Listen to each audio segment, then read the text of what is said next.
అసలు మనమే నేర్పుతున్నాం పిల్లలకి అంటూ చాలాసార్లు మాస్టర్ గారు చెప్తూ ఉండేవారు.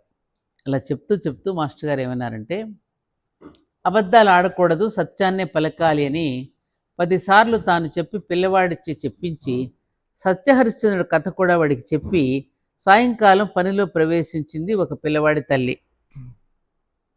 ఇంతలో పక్కింటి ఆవిడొచ్చి, పినిగారు కాస్త కాఫీ పొడి ఉంటే ఈ గిన్నెతో ఇప్పిస్తారా, మళ్ళీ మా వారు తేగానేది ఇచ్చేస్తానంటుంది. ఆ మాటకు మన పిల్లవాడి తల్లి, అయ్యో నా మొహమండా, మా ఇంట్లోనూ ఇవాళే నిండుకుందండి, ఇప్పుడే ఆయనతో చెబుదామనుకుంటున్నాను అని అంటుండగానే ఆశ్చర్యపడిన పిల్లవాడు, అదేంటమ్మా, ఇందాకేగా 1/2 కేజీ పొట్లం విప్పదీసి డబ్బాలో పోసావు అన్నాడు. వాడి నోరు మూసి గుడ్లు ఉరిమి వంటింట్లోకి తోసేసింది తల్లి. మరోసారి ఆ పిల్లవాడే హాల్లో కూర్చుని ఆడుకుంటున్నాడు. ఇంతలో వాళ్ళ నాన్న వచ్చి, ఒరేయ్ ఈ ఇంటి యజమాని వస్తాడు కానీ నేను ఇంట్లో లేనని చెప్పు, పొరపాటున ఉన్నానని చెప్పావా, తెలుసుగా నా సంగతి అంటూ చెయ్యెత్తి చూపిస్తూ పడగదిలోకి వెళ్ళి తలుపులేసుకున్నాడు తండ్రి. ఆ పిల్లవాడినే బడిలో వేశారు. క్లాస్ రూముకు 4 వైపులు అట్టలు వేలాడుతున్నాయి. ఆ అట్టలపైన నారింజ పండంతటి అక్షరాలతో సత్యమునే పలుకము, చాడీలు చెప్పరాదు మొదలైన సూక్తులు వ్రాసున్నాయి. కొంతకాలానికి డిఈఓ గారు ఇన్స్పెక్షన్కి వచ్చారు.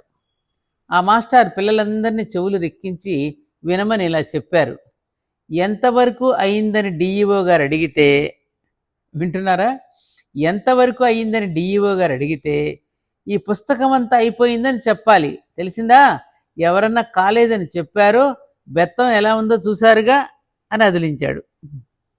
వీటన్నింటిని బట్టి ఆ పిల్లవాడు ఒక ధర్మ సూక్ష్మాన్ని గ్రహించాడు.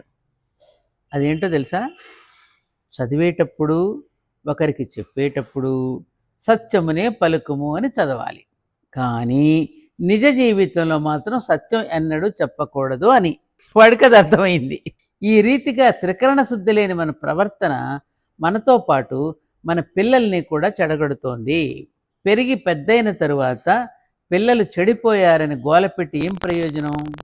ఎవరూ చూడకుండా అద్దానికి ఎదురుగా నిల్చుని మనని మనం ప్రశ్నించుకోవాలి, మనం చెడగొట్టామా లేక వాళ్లే చెడిపోయారా అని. చాలా కష్టమైన పనే కదా ఇది.